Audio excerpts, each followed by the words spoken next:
There, little gamer. There. Alright, it is time for Jen's top 10 list. And then the last person on my list is CHILLSCISSORS. Maybe it'll make his top 10 someday. And you're like, oh fuck. And then your hands just start to sweat there and your head. Don't say my name. Hey, what's up everybody? Welcome back to the channel. CHILLSCISSORS is here, and today Retro Rivals, another fellow YouTube duo, reached out and they nominated me for their challenge, and this challenge is pick your top 10 games and create 5 frenemies. And what I mean by that is basically this is among one of the hardest things to do as a gamer or a collector, anybody in the universe. How do you pick and choose what game and on a scale that you like more than the others? It's super difficult to do. It might not seem that much until you actually look at a wall of games and the memories that tie them to you, and it's very difficult to bob and weave. But the second portion of this challenge is to pick 5 other fellow gamers, essentially, that you want to hear what their top 10 list is.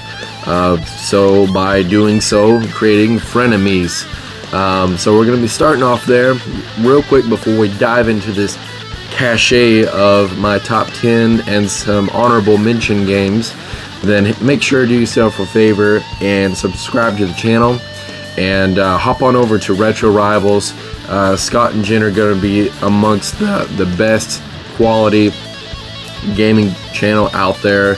Not to mention they're just the coolest couple that I've seen in my entire life. Go check them out. So on to the frenemies. I do apologize for this list, and yeah.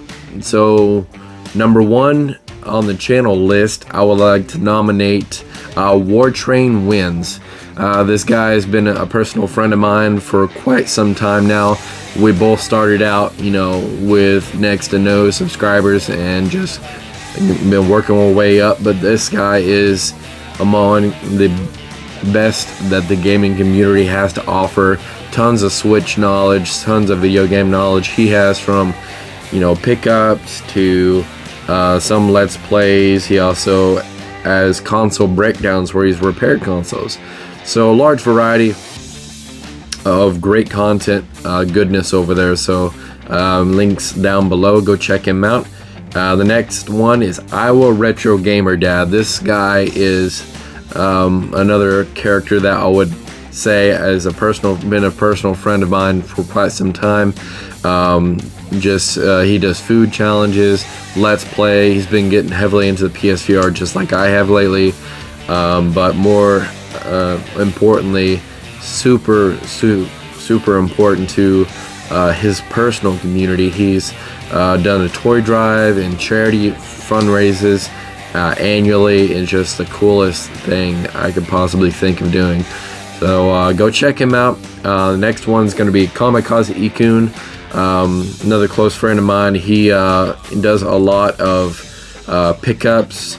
He does streaming where he streams Resident Evil and tons of other awesome games such as Zelda Link to the Past, things of that nature. So really cool dude. Go check out his channel. The next one's going to be Fit to Play Games. Mr. Ace over there, another really cool dude. He does pickups videos. What I really appreciate about his channel is he actually takes you out like game chasing to his local spots. I love his videos where he takes you out and about outside the safety and comfort of your game room and shows his local hotspots and his finds for the day. Those are really awesome to enjoy. This next one's going to be Steve Craig. Steve, he does awesome pickups. He also does collections, but one of his my personal favorite series that he does is handheld gaming bi-weekly. So he does he'll basically share very different obscure consoles like the Links and a lot of these obscure handheld titles I didn't even know about. So he's definitely a bearded knowledge whenever it comes to handheld gaming. That is his bread and butter. His handheld collection is probably the most vast and just amazing that I've ever seen. So we got War Train Wins, Our Retro Gamer Dad, Kamikaze eTune, Fit to Play Games, and Steve Craig Retro Games. Go check out these channels. These are all winners in my eyes. And yeah, enjoy picking out the games. It took me a long time to break these down. So real quick, Legend of Zelda, there's no secret on the Chill Scissors channel, is one of my staples. So to make things more interesting and more fair, I didn't want to put 10 games of Zelda titles, so I put the Zeldas in order into my honorable mentions, as it were. So this first game is going to be not on my top 10, but it is on my honorable mentions. So it's kind of a cop-out, but just to make sure that you guys get more enjoyment out of the video and see my gamer vocabulary, I'm going to show you the Zelda titles first, and then show you a variety of my top 10.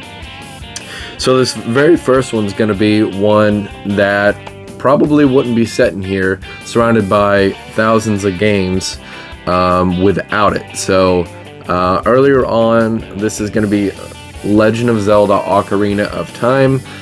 We have the Master Quest and the promotional. This game came to me at a time that I really needed something to create an escape, and it came to me on the platform of the Nintendo 64. And I started my gaming future. So that game just stole my heart, and I was in a period of time where, you know, I was finding myself and I was growing up, and just having that experience with Link, going from his childhood where it's, you know, he's playing in the forest and everything's happy, and then going to an adult whenever you come into the world and everything's dark and doom and gloom. That really related to me. So this one has definitely stood the test of time. I've played it time and time again on several different platforms, but it's Ocarina of Time. You guys know how amazing that game is. So this next one is a very similar situation, but we got another honorable mention, which is a Legend of Zelda Wind Waker. We have the Wii U Gold version, and of course the one that I played it on, which was the GameCube version. This game completely captivated me whenever I was a kid. I didn't know how much of an adventure you could get yourself into in a video game with this open world. This was one of the truly open world games that I played, where I could actually go anywhere I wanted, do anything I wanted within the world of Wind Waker. But the story was really well written. The graphics at the time wasn't well received because people wanted a Twilight Princess style game, and this is what they got. But it's definitely stood, again, the test of time, and super enjoy holding those memories in my heart. Next one is Legend of Zelda Twilight Princess. This is the original GameCube version that I played. This one came, and it was what everybody was wanting, a more serious, dark, oriented Legend of Zelda, and super enjoyed it. Being able to, you know, relive those experiences again, all over again, in a different realm, which was in the Twilight Princess series. I really enjoyed it. Great game. On to the next one, we got Legend of Zelda Phantom's Hourglass. This one I recently completed. I've had it for several years. It's been on my backlog forever, but I finally sat down and played it. I played it through my Nintendo Wii U, and yeah, it just stole my heart again. This one it took a little bit more patience because of using the stylus to negotiate your character link throughout the world. But once you get past that part, there's a really well written Zelda story in there. So with those Zeldas out of the way, we can get to my top 10 list. So let's go ahead and slide those out the way and get our new top 10 stack over here. Guys, this was very difficult. I sat here all week, bobbing and weaving, pacing. This is difficult. So this list, like I said earlier, is going to be games that have moved me emotionally, and I have very strong memories of nostalgia and friendship building through my friends and stuff like that. So this stack is going to be based off of those type of things. So my number 10 here is going to be, probably no one would suspect this, but it is going to be Splinter Cell Chaos Theory. I love stealth games, but I did not know how much until this game came into my life. So this particular game, I just remember playing it with my friends. It had multiplayer, but after we would get done playing, we would run out in the yard and be sneaking up behind my dad, smacking him in the head with sticks. I'll never forget that one or live that one down. But nonetheless, Splinter Cell Chaos Theory shaped what I love about stealth-oriented games today, and it was very well written. Some of the controls could be a little bit clunky, but it is as old as it is. But Splinter Cell Chaos Theory is going to be my number 10. My number 9, we're going to be looking at Resident Evil Village. This game I was so pumped about, and it released. I got the collector's edition, did an unboxing on the channel for that, but this continued the Ethan Winters story, and man, did it deliver. It was a well-balanced experience, from survival horror being a little bit more slow-paced and being more a gun-slinging, bullets flying type of gameplay.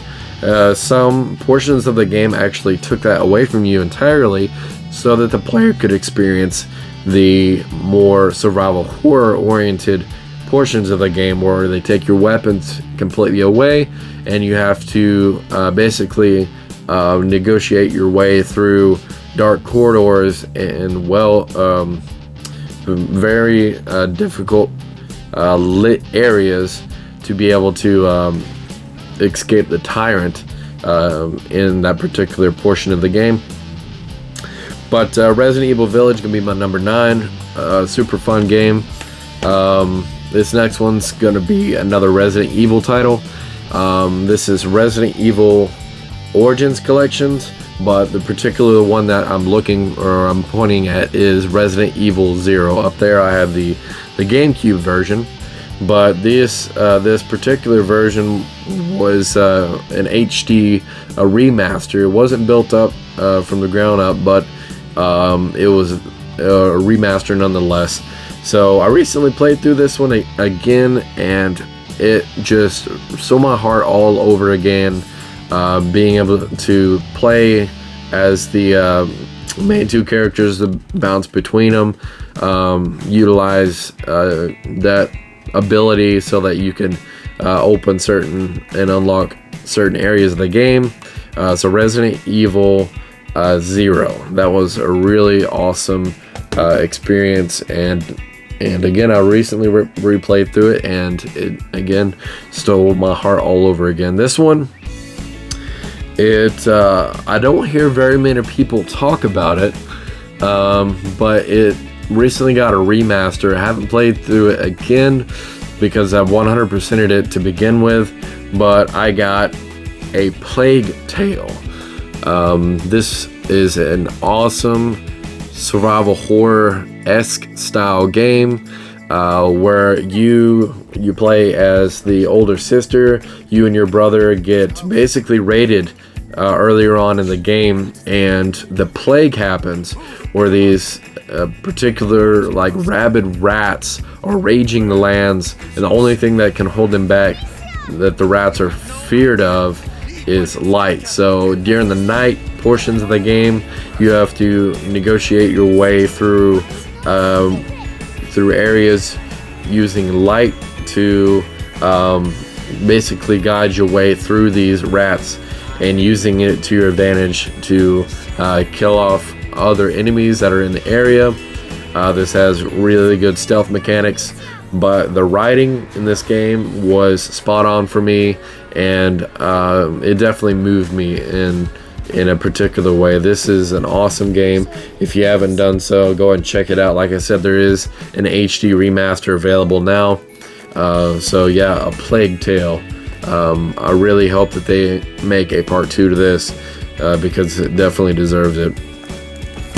This next one's going to be one that I really sat on for a while, because Castlevania is one of my most cherished video game franchises, and I knew I wanted to make a Castlevania game on my top 10, and I kind of went back and forth from Symphony of the Night to several others, but ultimately landed on Castlevania Lords of Shadows.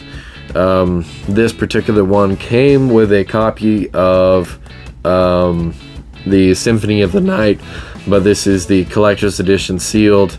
I have an open collector's edition back there, but Lords of Shadows, this one was a really awesome story, but beyond that, the mature content that you got from this, from the cutscenes to the blood and gore to the awesome character and enemy models, was so well done. But this is a very, very lengthy game, but I enjoyed every minute of it. It's a little bit of a game that you either love it or you hate it, whenever I played through it, then I absolutely loved it. But I think the reason I loved it so much was because of the character models, and at that time I've never played a God of War, and this is very God of War-like with the weapon mechanics.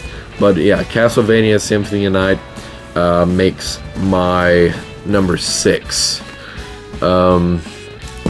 Let's go ahead and move right along here. This next one is an Elder Scrolls game.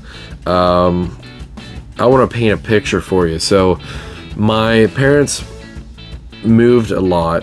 Whenever I say moved, we went from hotel to hotel. That was basically a large portion of my childhood. And again, I was looking for an escape, something that I could sink my teeth into and immerse myself into a captivating world with an awesome story. And that's whenever I went to my local store, and the clerk at the game store, I said, hey, I need something that'll last me, and he was like, I got something for you. So he put it into the kiosk and let me play it, and then as soon as the opening sequence came out for Elder Scrolls Oblivion, where you walk out and you see the open world, it just absolutely blew my mind.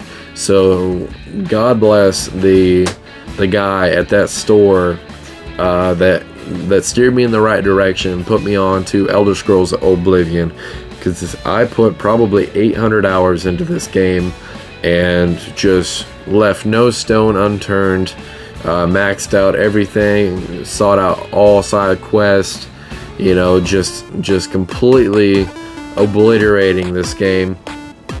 And boy, oh boy, did it deliver.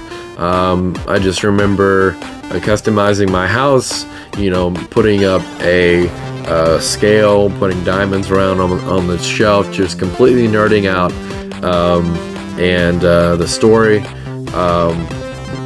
with portions of it voiced by Sean Bean, I mean, how can you not love Sean Bean using a voice monologue over the story? So Elder Scrolls Oblivion definitely earns its place in my top 10.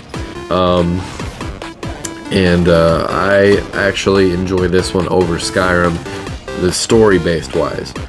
So I wish that this one get a reprovision or a remaster. I think that would be really cool. But Elder Scrolls Oblivion makes my 5th position there. So we got a few more games here. This next one's going to be my number 4. So it's no secret again on this channel that I love the Halo franchise. Halo Infinite's right around the corner. I've built a life-size Halo Master Chief statue in my game room.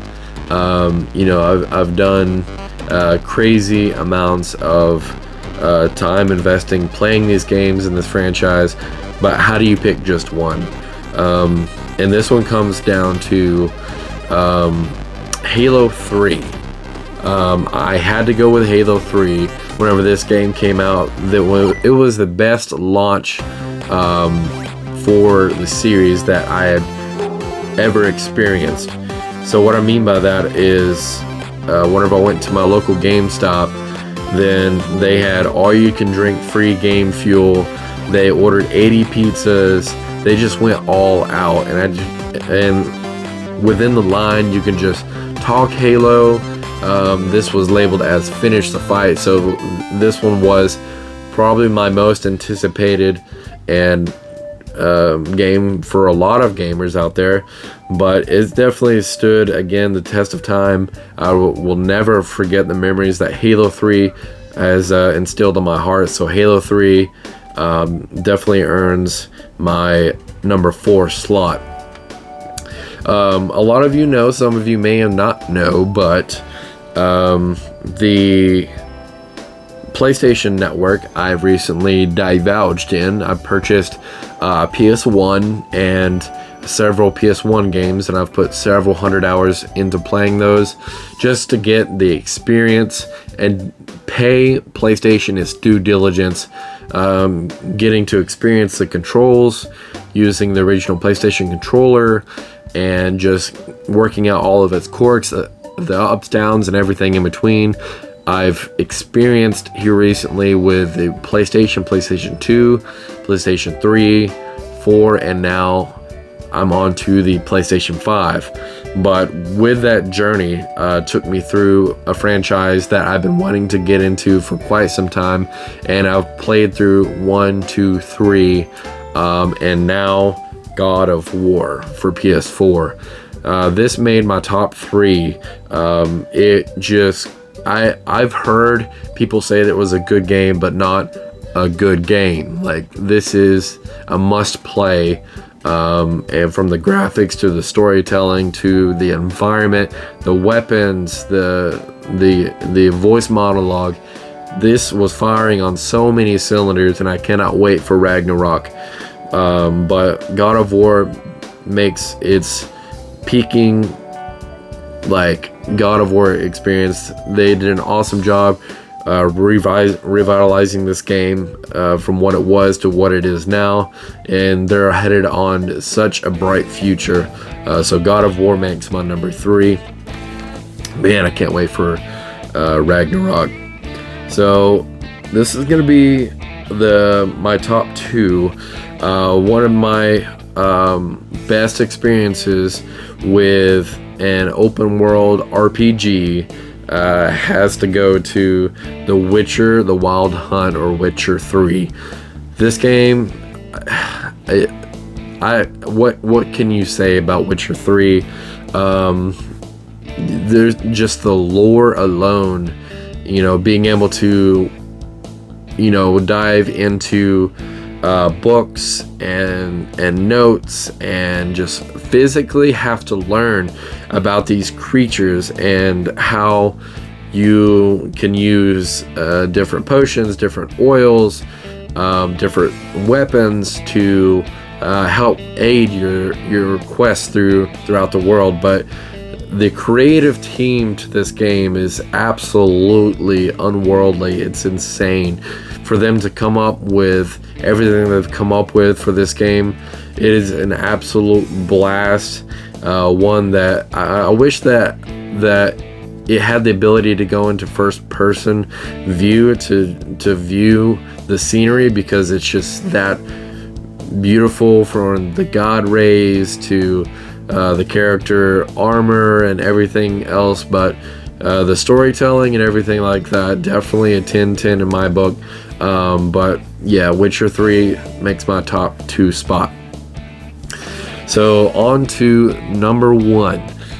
This game is going to be one that definitely paved a way for survival horror in my heart. It was one of my first survival horror experiences that was my own, that I could experience myself, not experience through, you know, somebody else's console or at a friend's house. And I had no idea what I was getting myself into whenever I started Resident Evil 4. This game, playing as Leon Kennedy, tracking down the president's daughter. I've played through countless numbers of times, 100%ed it on the Xbox One. I got all the achievements. Did the same on the GameCube version whenever I was a kid. But this game started out, believe it or not, as a GameCube exclusive, which makes it even cooler, because this little guy right here is, I owe it all to the Nintendo GameCube. Whenever this game came out, I was like 11, so I was fully capable of experiencing these games for what they were, and the Nintendo GameCube stole my heart, and it still earns its place up here on my game room shelf, and it's my most collected for console. But Resident Evil 4, playing through this game definitely, again, paved it way for survival horror, and it's a reason that I love games just like a lot of you. Like Jen, you pointed out the Evil Within series, and that is a fire, absolutely awesome game to throw up here in top 10. So I believe it was actually in your nominated games, but nobody talks about that game enough. But back to my list, Resident Evil 4 definitely makes it's earning its place in my top 1 slot. So guys, that's it. Thank you all, and thank you Retro Rivals for nominating me to come experience this torture with you guys. But let me know in the comments below what you think about my top 10. Again, this is my top 10. You guys all have your very own top 10 in your book. This is just mine, and again, it will change from time to time. Guys, if you made it this far in the video, I really appreciate it. I'll catch you all in the next one. Till next time, see you later, dudes. Peace.